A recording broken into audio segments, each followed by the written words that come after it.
Hello everyone. Today we talk about how to fix the app of Teams. We go to settings. Then we click on apps.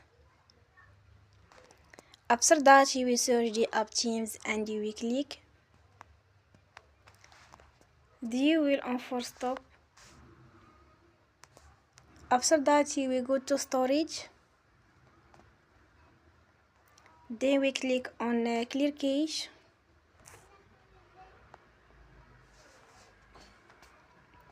In the end, you will turn off your Wi-Fi and you will turn again. Don't forget to support us by like and subscribe. See you next time and thank you for watching.